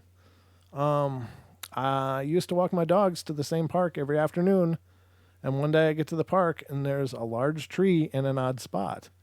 It's never been there before, sort of on the edge of the baseball diamond. It's a large tree. The ground is not disturbed, and it looks like it's been there for years. Next day, at the park, the tree is gone again. Wow. Now that does seem like a dimensional thing. So, Right. you know, they walked through some kind of portal gateway, went to the dog park, went home, and the next time when they returned, it was back to the normal, like whatever was opening or causing that flux was disappeared. So I really do believe, ladies and gentlemen, that portals open and close all the time. And by portals, I just mean gateways of sorts, natural gateways. There are so many accounts of people going to historical sites, turning a corner, and boom, all the historical people are there in full dress, and they're like, I didn't know they were doing reenactments. And then they turn around and then walk back, but then come back again, and boom, it's back to normal. Nobody's there. So did they get a glimpse through time? Did they enter a bit of a portal there to give them a moment to see the past? Field of Dreams. Well, yeah, there you go. There's a entertainment version of that, right? The Field of Dreams. These people just coming out of time. That would be cool, though. Right, yeah. Shoeless Joe Jackson. Yeah, that would be cool. But, you know, I think these things happen all of the time. I think that it's not at all unusual. It's just that we don't have the means to really see what's going on. And Right, so they happen and they're over before we really realized what just happened. So, but I think somewhere in the future, we'll be able to see these things, be able to measure them, be able to even maybe predict them or maybe control them. Right. Hey, let me read this real quick. Please. It says, much like time, reality and our perception of it, both collectively and individually, is something largely accepted yet not fully understood. Many would suggest, for example, that reality is what we experience through the five senses: touch, sight, hearing, smell, and taste. However, what about those that we don't see and hear, or what we can't physically touch? Right. For example, the human eyes only observe a fraction of the light spectrum, which our brain then converts to images, and ultimately what we see. Similarly, humans' hearing is geared to only a small frequency range. Hence, dogs can hear a dog whistle that's inaudible to us, but that doesn't mean the sound doesn't exist. It simply isn't part of our reality. We might look at sight in much the same way. There's a wealth of colors from the spectrum that are essentially invisible to humans. So like IR, ultraviolet, things like that. Mm-hmm. So the point is that, it kind of goes back to what I was saying about I've driven by this place a million times and that thing's never been there. Or the tree, It's, what if, as an example, there is the dimensions are separated just simply by waves of light. And one day that wave of light, a solar flare happens and a wave of light that you normally can't see comes through, and you have you are able to see into that other dimension because of the difference in the wave of light. Does that make sense? Sure. Yeah, I mean, it's a great idea. It's certainly plausible. It's one of those things that we don't have the means to corroborate that either. It's unquantifiable. Right. Yeah. Pardon the pun. No, well, I mean, it is profound though. Right. So humans are like TV. Some people would say that physics or mystics are not so much magic, but the ability to see beyond the normal five senses, or at least the normal limits of the human range of the five senses. Perhaps they also have the ability to see other dimensions and realities that most of us can't, or simply do not know how to see. Maybe this increased perception goes hand in hand with time itself, allowing people what they would call clairvoyance, for example, be able to perceive time differently to most, and in effect, tell the future. Let's skip that part. Perhaps it's worth remembering the words of Nikola Tesla. Uh-huh. If you want to find the secrets of the universe, think in terms of energy, frequency, and vibration. At times, some people believe these realities, energies, frequencies, and vibrations, merge into one temporarily and shift between each other. So there you go. Yeah. Some words of wisdom there.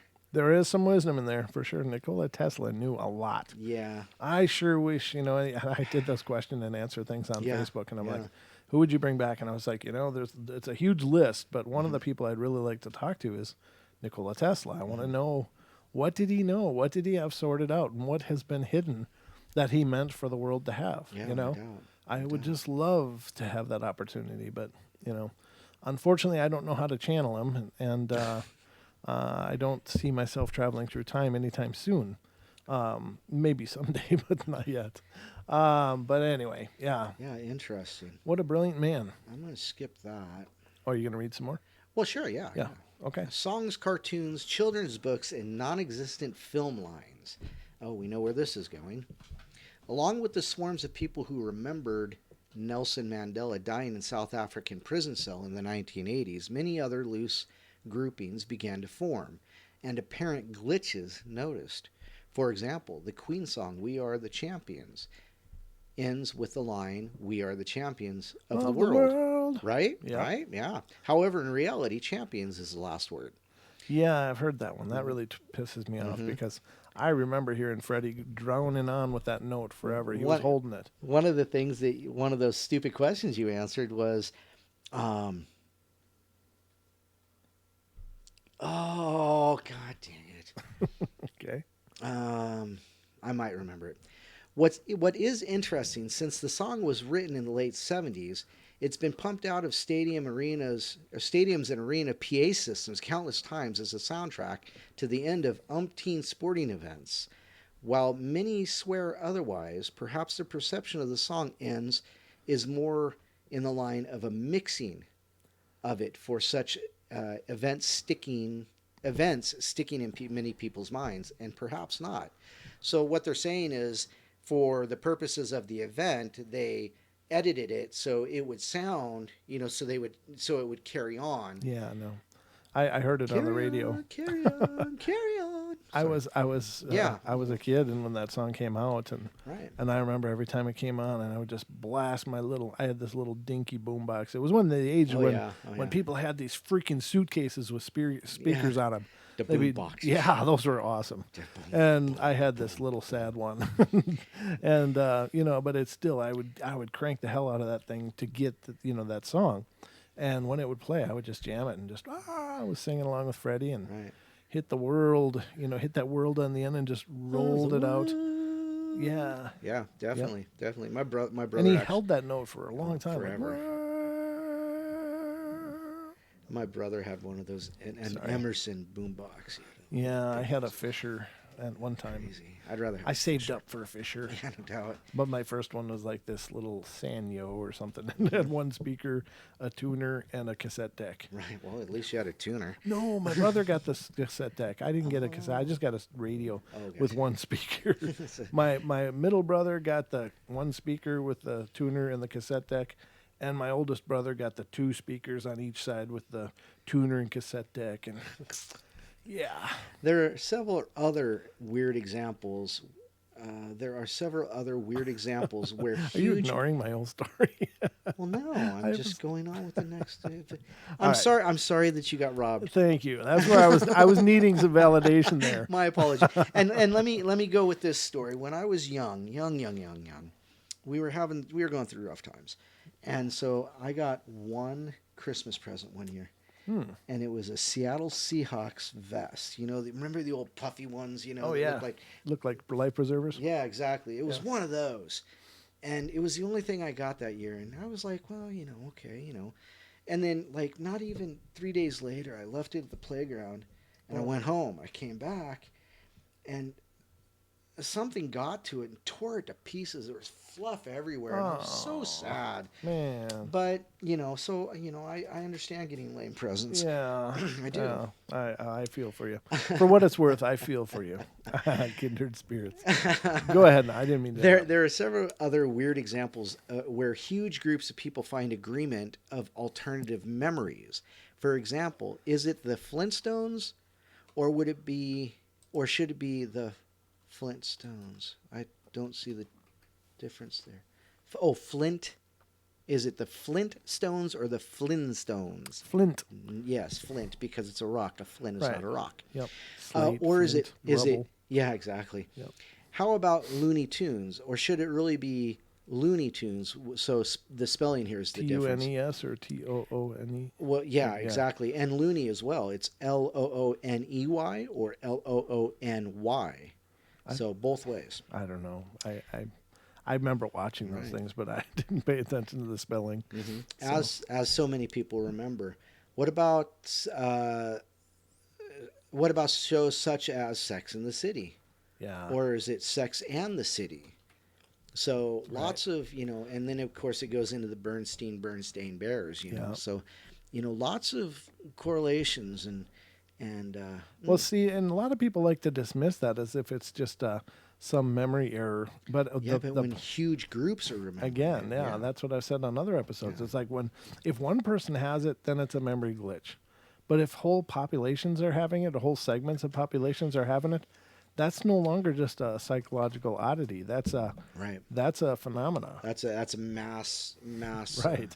hallucinations. Well, maybe. Maybe not, Well, but- I don't think so personally, but yeah, I mean, Right. it'd be better to sum it up as a mass hallucination than memory errors, right. because Faulty, that's faulty memories. Yeah. faulty memory. Yeah, thank you. Yeah. That's what the term is, and that to me is condescending as hell. Because, It is, yeah. if you call it a mass hallucination, at least that validates the fact that a lot of people are having it. Otherwise, they're just calling you a liar. Right? Yeah, they're just calling you like, oh, you're just screwy. You can't Yep. remember anything. You're one of them.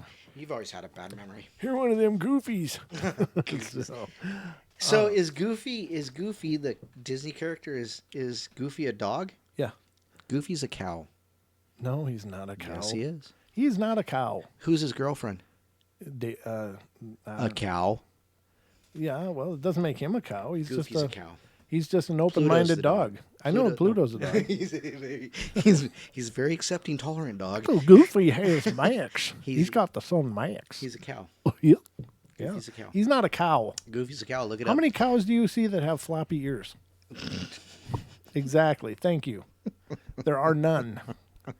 Just like That's called artistic license. Well, come on. Goofy's a cow. He's not a cow. A crashing of dimensions and realities. Ladies and gentlemen, is Goofy a cow? I need your help here because Okay. this is not right. All right, let's get to that. Let's do a poll. I want to know. His son was a dog. Okay. No, Right. Max was not a dog. Goofy is not a dog. Look it up. Look it up where? Maybe it's a Mandela effect. Because there are lots of people I've who never know seen a that Goofy is a cow. There are a lot of wrong people. See, Look look it at up. the Look chat. it up. Look it up. Look at that. Look Goofy it is a up. dog. Look at it Goofy's in our chat room. Goofy's a cow. Look it up. Everybody, dog, dog, dog, dog. Nobody's saying cow. Where the and just because somebody has a web page doesn't make them right. If they say, "Oh, Goofy's a cow," just because his girlfriend's a cow, he's just open-minded. He's experimental. He's willing to love where love happens. Okay, so yeah, Wikipedia saying he's an anthropomorphic dog. Thank you. He's not. Boom. He's not. Anyhow, According to who? Where are you getting Anyhow. this cow thing? let me get back to my. Where are you story. getting that though? Please. That's okay. So maybe I've shifted time because I've always Oh, remembered. okay. That's my point. Okay. Well, no, That's that's, kinda my fair. point. That's fair. Okay. I remember Goofy being a cow. Okay. All right. So yes, we have many similarities. D You- says don't have a cow. Don't have a cow. A crashing of dimensions and realities. Perhaps not all of these parallel shifts occur in mass. Maybe some affect only individuals or small groups. We have written before, for example, of the man flying into Japan from, is it Torrid? Torrid? Torrid. Yeah, Torrid, the man okay. from Torrid. Yeah. Yes, that's it. Yep. A country he claimed as his own. Over 1,000 years of history with over 1,000 years of history. The Japanese authorities would detain the man while they attempted to find this mysterious country, only for him to disappear from a locked and guarded hotel room. Mm-hmm. Might there be a country in another reality Yes. by that name? Yep. One that has stood proudly for over 1,000 years, no less. Mm-hmm. That could quite possibly be the case for an account of a surface 1988. That could quite possibly be the case for an account that surfaced in 1988, but occurred almost 2 decades previously, on October 20th, 1969. Mm. That afternoon, LC was driving with a colleague towards Lafayette along Highway 167. They were the only ones on the road, so they cruised along in a bright blue-skied afternoon, largely carefree and relaxed. Mm-hmm. Suddenly in front of them was a vehicle traveling much slower than them, ultimately causing them to slow their speed. Mm-hmm. The vehicle was an old turtle-type car, read Gremlin, from the early 20th century. They assumed it was an antique, perhaps out for a rare drive, as it appeared to them in pristine condition. After admiring the bodywork of the vehicle for a moment, the pair decided that they should attempt to pass so they could continue on their way. LC noticed as they did so, the number plate clearly said 1940, which is illegal under U.S. law. As they made their pass, LC became even more confused as they looked at the passenger's attire. And that's all it says. It doesn't say what the attire was. Wow. But apparently they were in like 1960s type clothing. So Getting back to the man of Torrid, uh-huh. the cool thing was he actually landed. I don't remember which airport in Japan, but the cool thing was as well, that's not mentioned in your account, Mm-hmm. was that he had a passport, Mm-hmm. and it was from this Right. nation of Torrid, but his passport was stamped with that very same airport stamp that he was at this moment. Now the thing that was wild about that is that airport had just started doing international flights that year, but he had a stamp from years prior Oh, wow. from that very airport. So in his timeline, that airport already had international flights. Right. So there's a lot more to that story than just that overview, and it's just really, and he was able to point on the map where this Torrid was. It was this little nation between Spain and whatever the hell's next to Spain. I'm geographically challenged, so you'll have to forgive me. But it was, and it pointed on a map, and what he saw on our maps was, he was pointing at a little area. God bless it. Let me look. Let me see if I can find this European map. If I see it, I'll probably remember it, and then I'll put it on screen. Okay, it's going to have to be kind of... Let me just do European Spain. So Spain. There's Sweden, Finland. Okay, so Spain. Oh, where Andorra is where he said Torrid was. Mm-hmm. Torrid, rather. Torrid. So let me put this on the screen, and you guys can see. But yeah, this is the cool thing is right in here is this place called Andorra, and he was saying, no, that's my country. That's Torrid. Taured. And of course it doesn't exist on our maps here, so a lot of strangeness. And yes, he did disappear. However, what they didn't mention was that a strange visitor showed up when nobody should have known he was there. Nobody should have known he was there, but this visitor showed up to visit him while he was under guard at the hotel. And suddenly they went to get him to come back to the for more processing, and he was gone, and so was the visitor. So very, very, very strange story. Black. Right. Well, I think it was a woman actually that visited him, but I might be mistaken about that. But very cool story. Yeah, I looked up a map of Torrid, and it shows Madrid, and it shows the Pyrenees Mountains, Uh-huh. and it shows just this little tiny between France, right where you said Andorra was. Yep.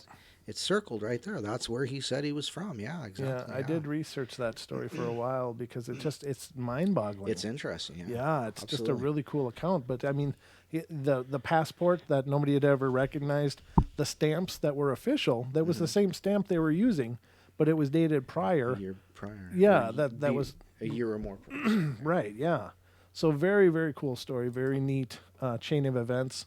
Must have been absolutely terrifying for that guy though. Yeah, no doubt. You know, I bet you he was just beside himself. So, well, I mean, literally, but I'm bummed. Oh gosh. So, anyway, continue. Sorry, I didn't mean to interrupt. I just wanted to point out those extra things because Right. No, those are awesome. that's very much more in-depth story than is alluded to there. Oh, I'm sorry. I should have kept going. It's not your fault.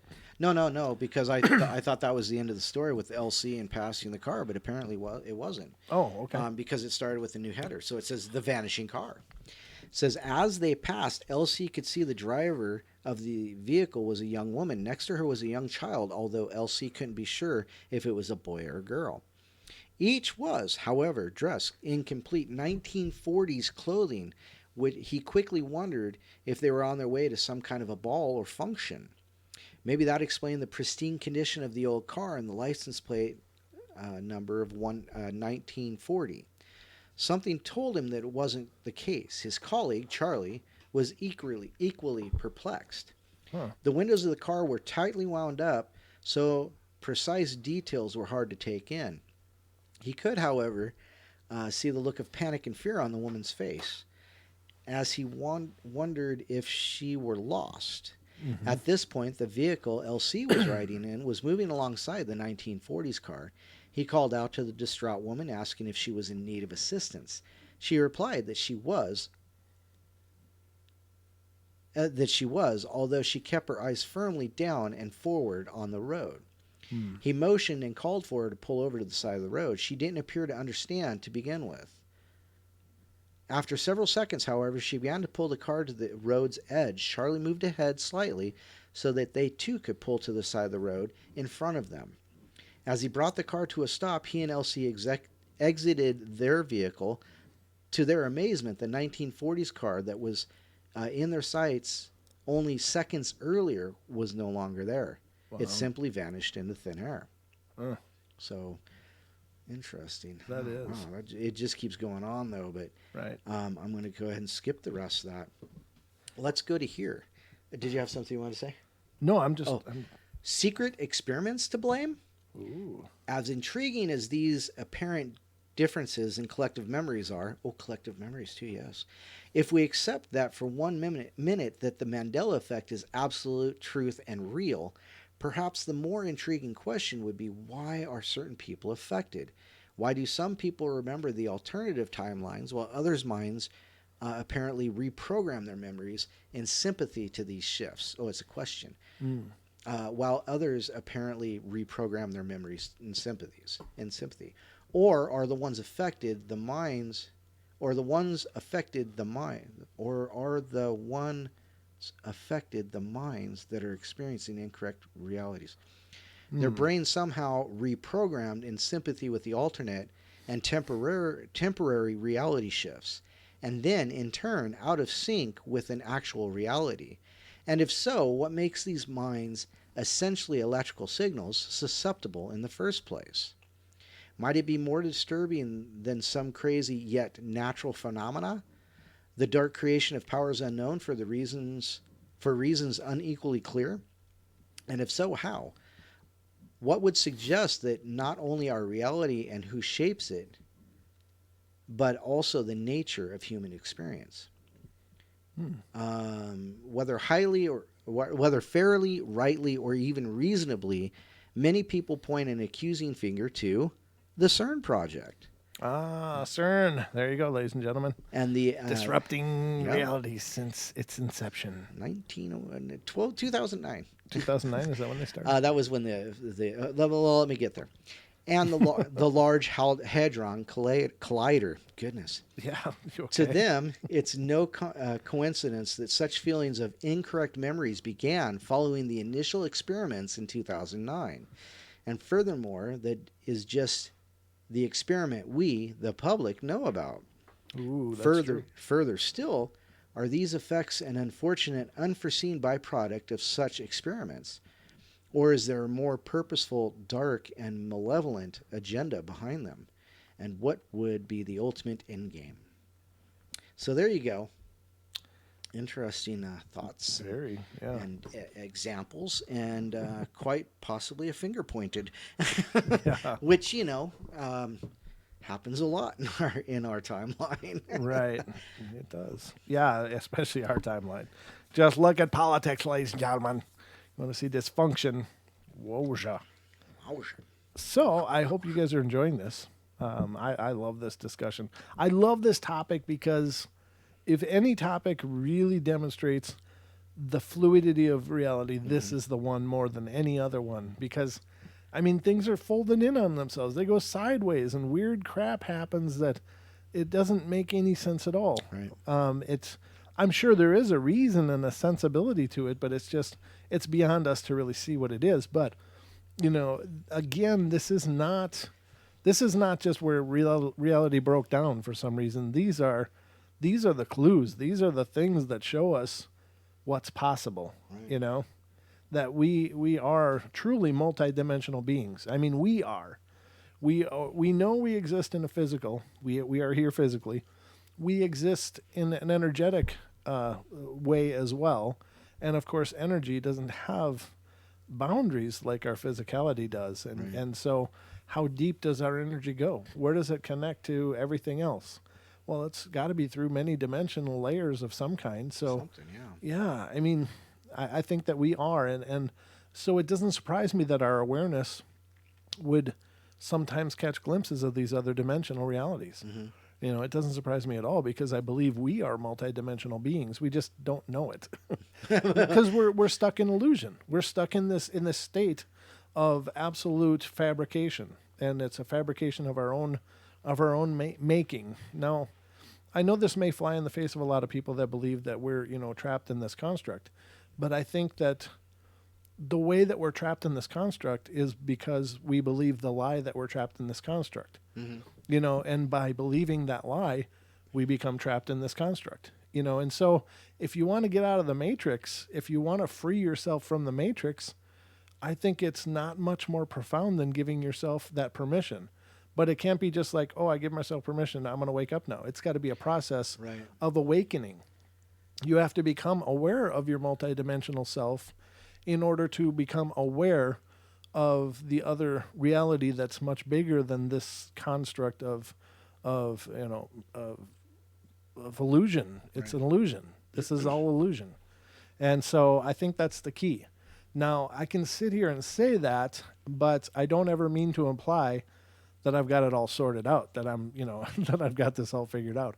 I don't, but I believe that this is right. I really believe it from the core of my being that this is the truth. We are not trapped. We are not held against our will.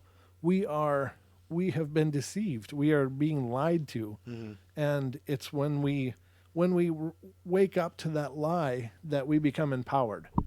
And so I hope that makes sense to you guys, because there is so much truth in that. And honestly, I can speak the words, but I'm still grasping that truth. Right. So it's one thing to know, but it's another thing to actualize in yourself. So it starts with the concept, and then it starts with choices and changes, and raising your vibration, as it were. So, Mm-hmm. so I hope that makes sense, guys. I really do.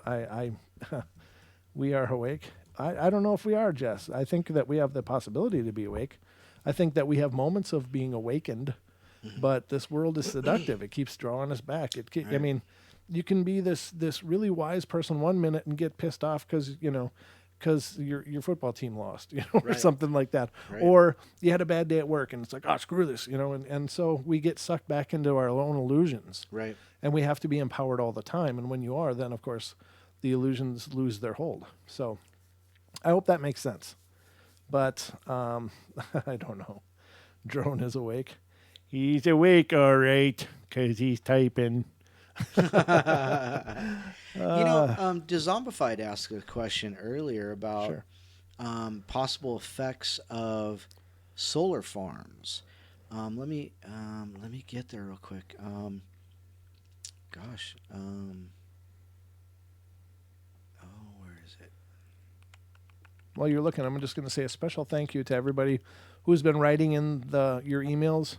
I will read those on the show on our next Friday or Saturday night that we don't have guests, but I love all of them. They're just great. And thank you guys so much for your participation. Those are truly my favorite parts of the show. So thanks, guys.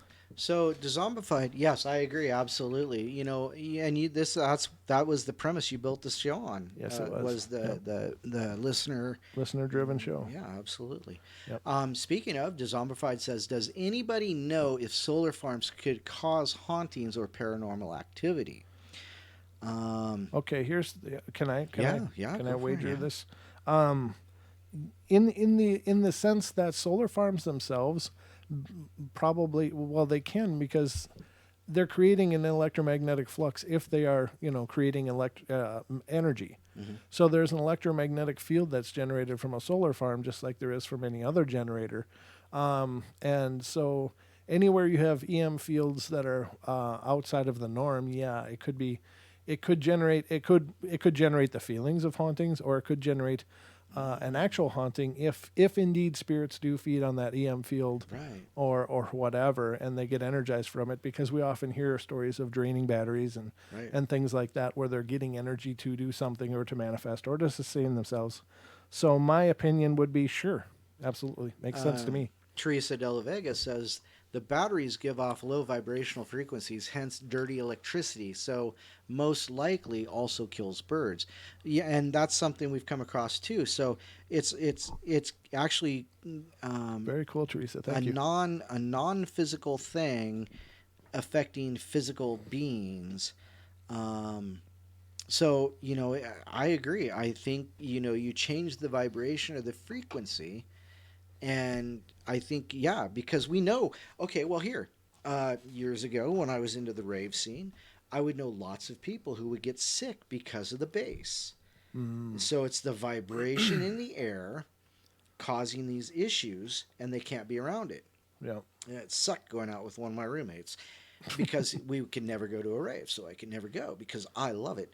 I love that bass, and other people just can't handle it. It literally makes them vomit. Oh. And so yeah, I mean, if it can, and sound weapons as well. Yeah. I mean, let's look there. So yes, it's very possible that the changing of the frequency or the vibrations of the solar farm could very well be creating these issues within the EM field, as you said. So yeah, it's possible. I suppose you could see things. Yeah. Well, I mean, not even to just manifest because of it. If energy is a food for these energy beings, then it stands to reason as well that it attracts them. Right, that it might attract them. Naysay thinks he's slick. Why? He changed names. What is he now?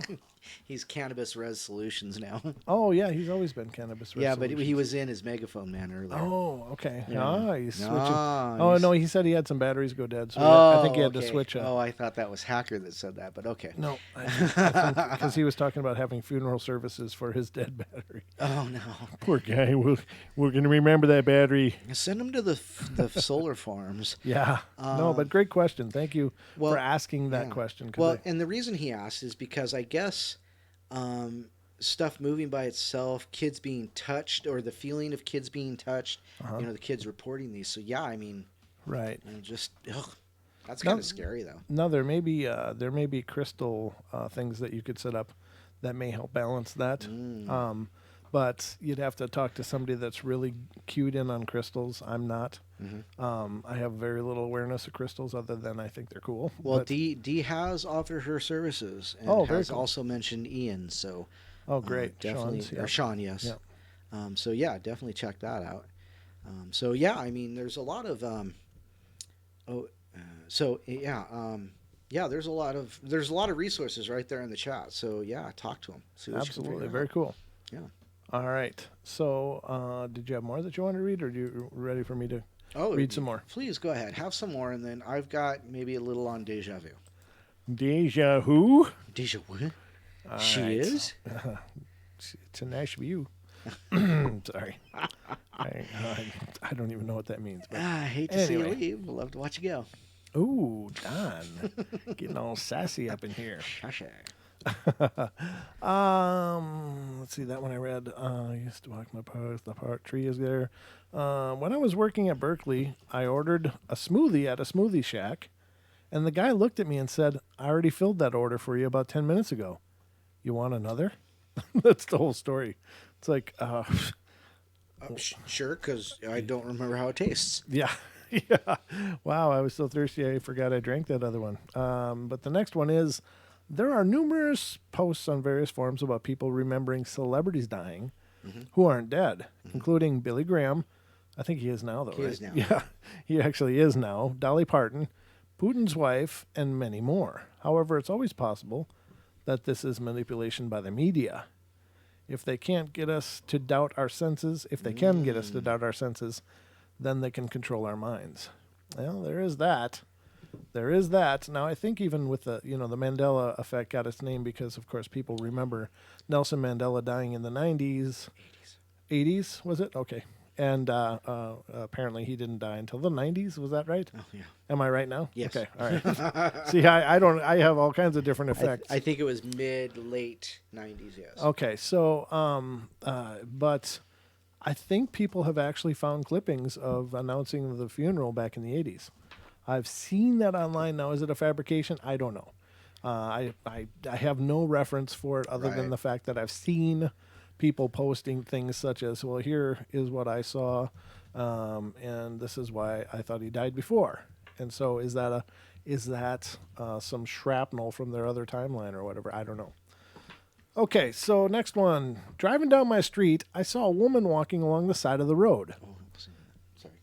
I'm sorry, what? It was 2013, actually. Oh, 2013 Yeah, he my passed. bad. Okay. So you have a different effect, too. We got all kinds of different effects going on here with Nelson Mandela. As I parked my car on the street, she turned the corner and was lost from view. So he saw a woman walking along the sidewalk. He parked his car and she turned the corner and was lost from view. I went in the house and walked in the living room and pulled up the blinds, and there she was walking down the sidewalk again in the same spot that I saw her while driving my car down the road. Time loop, or she's doing laps. I don't know. Does that qualify? Maybe she's exercising, jerk. Sorry, that was just really funny in my head. Not funny? I don't know. Nothing? Nothing? Time Loop Avenue right here. Correct. Yeah. It's a cul-de-sac. It's just the lady's trying to get some exercise, walking around the block, and he thinks he's having a time loop. Are you okay? You're running. Why are you running? You're doing it on purpose? Slow down, lady. Are you okay? I just saw you. You're freaking me out. Go home. All right. The easiest to explain was when I was looped back in time about 6 minutes while in school. The teacher was reading questions to a test. He had gotten about 10 questions in when suddenly we were back at the beginning of the test. When I realized what was going on, I wrote down all the answers to the questions that he hadn't asked yet and sat dumbfounded as he asked the exact same questions. This wasn't him repeating the questions. I had written down the answers the first time around and started over with a blank sheet of paper.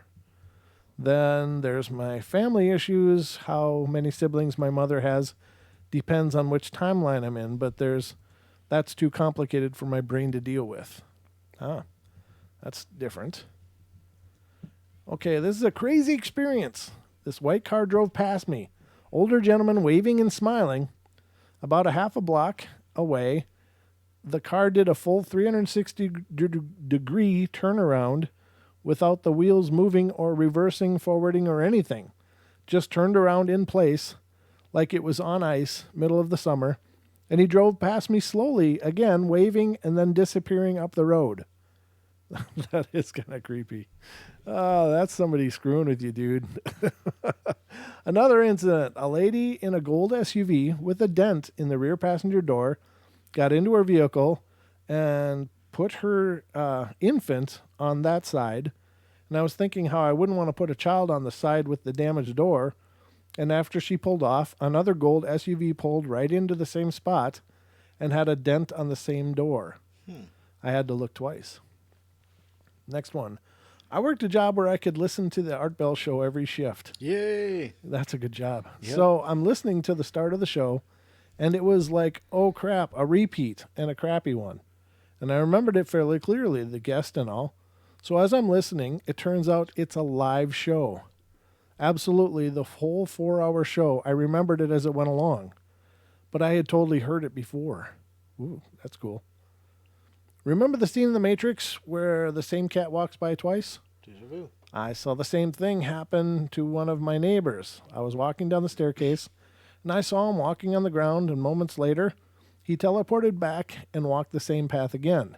It was like a movie scene being replayed, some sort of time glitch. I didn't teleport back to the previous spot, just my neighbor did. Really bizarre thing to experience, and I'm still in denial over what I saw. Next one. A few months back, I went to the supermarket right before closing to get a few things, and while I was shopping, I had placed a bag of grapes in my basket. And right before I went to checkout, I changed my mind about the grapes and made a trip back to the fruit aisle to put it back, and then I checked out about 10 or so items. And when I got home, not only did I have a bag of grapes in one of my bags, the item wasn't even on my receipt. It freaked me out. Just remembered another one. One night I was going out the door with my car/house keys in my hand, grabbed a small bag of garbage to toss into the dumpster. Well, I ended up tossing my keys into the dumpster along with the bag, and I heard them fall and saw them at the bottom. My son and I spent an hour trying to get them out without having to climb in, and we went back and forth, in and out of the house, making all kinds of contraptions to try and reach those keys, and finally ended up losing sight of them at some point under the garbage. I was so pissed that I just gave up. And when I came back in and went to my room, the keys were sitting right on top of my desk. We still talk about that. It was so weird. Wow. That's like that cigarette, similar to Right. that cigarette story. Yep. Except the cigarette didn't show come up. back. Yeah. See, there we Jinx. go again. Jinx. You owe me a Coke. That's all I'm saying. Uh-huh. Is that the version you guys did in Seattle? You owe me a Coke? Okay. Good. Yeah, it's pinch poke. You owe me a Coke. Oh, okay. I didn't know the poke part. All right. I was 16 and working one of those shaved ice trailer things. And it was a small shack-like trailer, the back propped up on cinder blocks. And I was alone as my manager went to see his girlfriend. And the entire trailer tilted violently backwards. The equipment shifted and bottles fell. And I tumbled backwards and hit the rear door. The door flew open and I fell out of the trailer.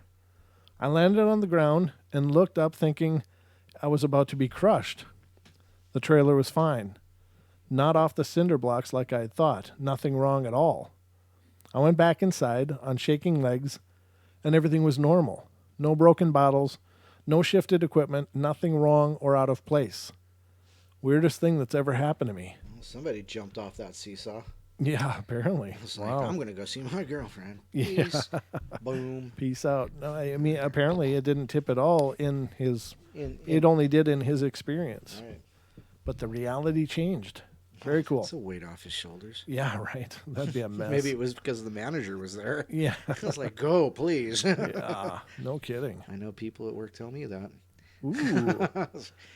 I was shopping and running errands, and two different people at different places said hi to me and said how odd it was to see me after just having talked a few minutes ago somewhere else. I had been to neither place that I was apparently seen, nor had I had conversations with other customers, as these two people indicated had happened. Doppelgangers. I'm telling you, everybody's apparently got one. Uh-oh. Yeah, that's true. Well, I'm just saying. All right. Driving home alone from my brother's house, I called my husband saying I was on my way, and it was about a 35-minute drive. It was dark out, and I hate driving alone at night. I hung up the phone and looked up, and I was at my exit. And when I walked in, I said, "Didn't I just call you?" And he said, "Yeah, how'd you get here so fast?" Now that's cool. So I've experienced that one myself. Remember the winter storm story I was telling you about? It was the blizzard, and we had a treacherous road coming up, and next thing we know, my oldest son and I, and we were past it.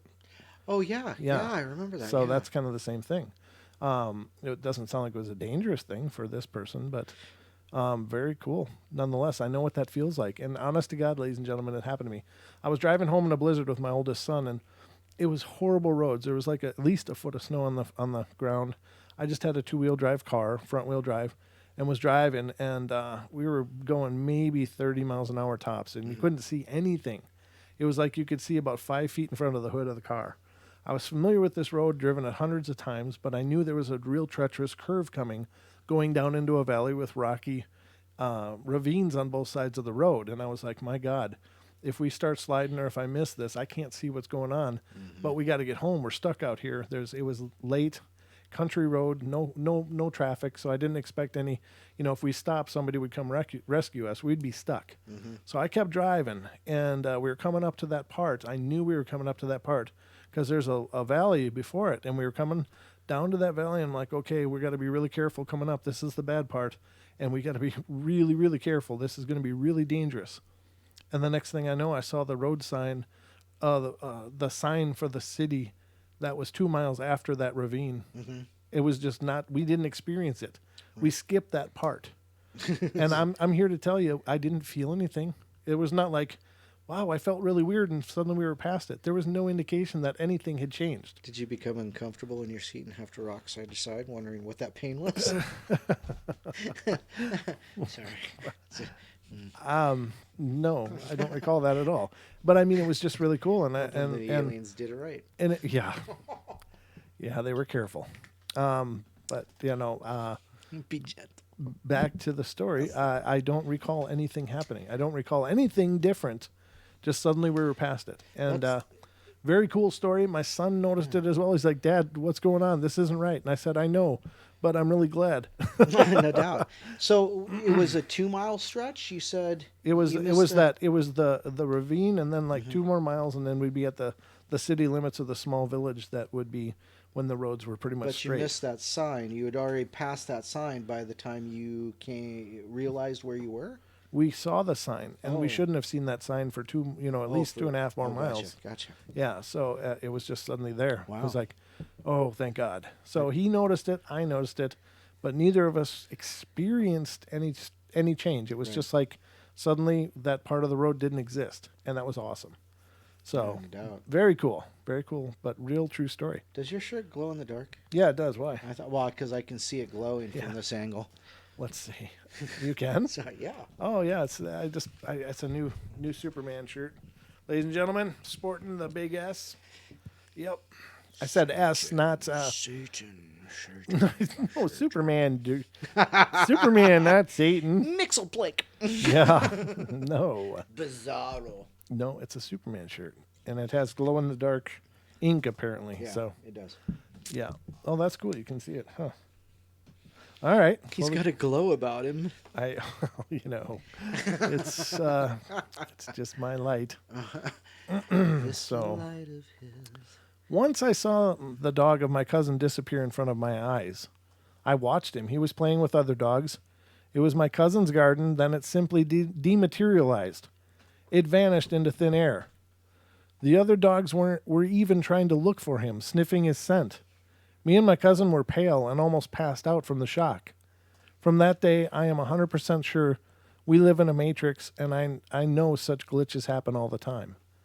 Very cool. Did the dog reappear, or he just Doesn't vanished say. into thin air? Just says it vanished. I don't See, know. Yeah, they missed something. Yeah, you didn't like. I mean, that would be the natural part of the story you'd want to include. Yeah. You know. And then when it met us on our way back home, or something, went for a snack. Needed a Big Mac. A Whopper. That's God. That reminds me of a personal story that has nothing to do with any of this. So I'm not going to get into it, but it makes me chuckle. It's my ex-wife. She had the worst memory. She was. We had an elderly neighbor. It has nothing to do with the paranormal, so you'd have to forgive me. Thought you weren't going to go into it. I know, but I have to now. It's just so funny, and it's funny to me. So if it's boring to you, I'm sorry, guys. But she would forget everything. I mean, she just had the worst memory of anybody I've ever met. And so we had this elderly neighbor who was, he was a World War II vet.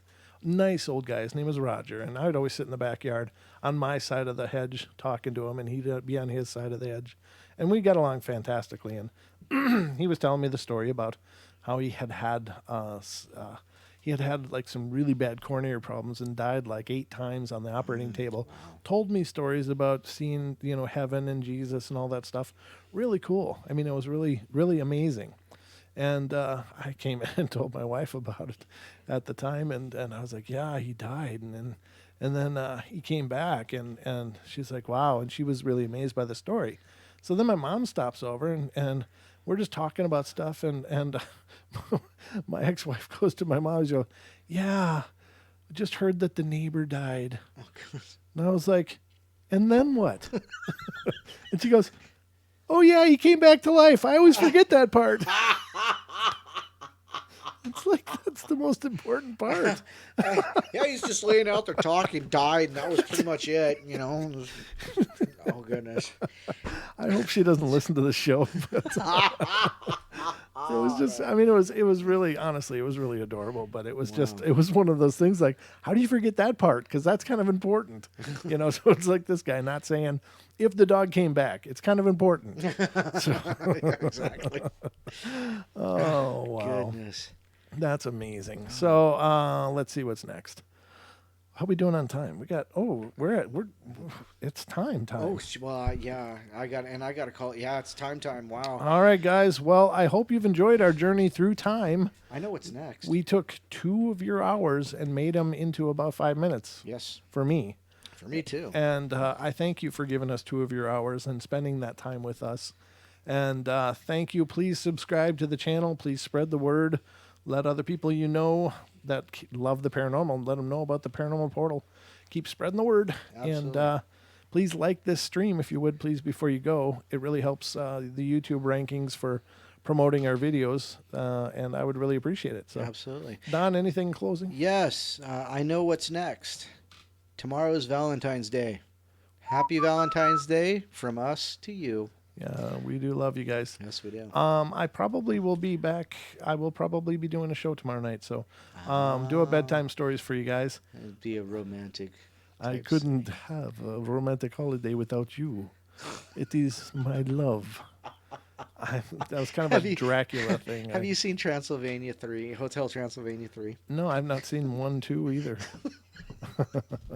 So the daughter, Dracula's daughter Mavis, is taking him on a vacation. Oh. And then there's a picture of this pristine, plane, flying along, and then it cuts over, a little down and to the side, and then there's this beat up plane from Madagascar, the ones that the second one that beat it up. It was called Gremlin Air, and that's what the monsters were flying on. Oh, and funny. it was flown by gremlins. Oh, cute. That's it cute. was hilarious. That's awesome. That is awesome. Oh, gracious. So thank you. And Brent, we'll see you tomorrow. I will see you on Saturday. And there you go. That's it for me. That's all we know, ladies and gentlemen, which we are thrilled that you shared all that knowledge with us.